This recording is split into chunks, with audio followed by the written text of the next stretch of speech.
Climate in 2 minutes.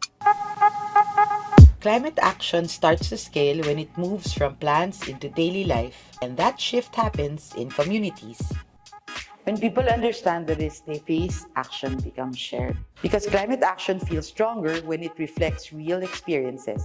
There's a need to further understand what our ecosystems can really do for us and how do we ensure that it continues to provide. So we needed first to work on the science, which includes asking yung ating community about what they know, what they really understand. Communities are not just where solutions arrive. They are where solutions are shaped, tested, and improved. When people are involved, they make better everyday choices. Choices about land, water, livelihoods, and safety. Pinoprotektahan po yan, ma'am, para po itong ating dam ay hindi matuyan ng tubig.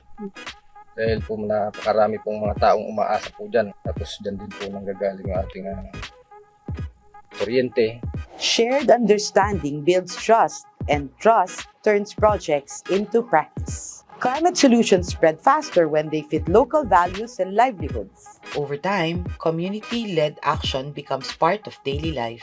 Mag-i-start po yun sa aking sarili since kailangan po namin gumawa ng kahit na small things na makakatulong sa ating kalikasan. Kahit pamaliit po yun, magkakaroon naman po siya ng malaking impact paglipas ng panahon. When solutions protect both people and what they depend on.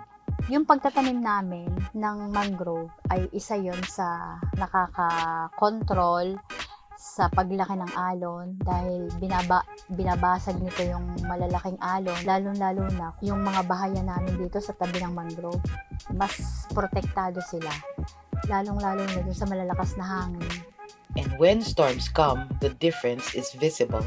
When they experienced Super Typhoon Odette in December 2021, and even recently, Typhoon Tino, Typhoon Uwan, they saw that when the water was rising, the tides were rising, there was no surge, walang power, tumaas lang.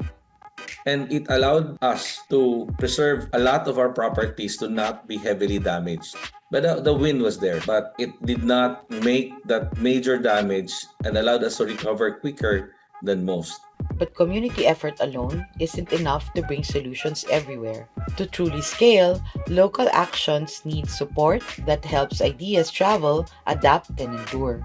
So what helps people-led solutions grow beyond one place?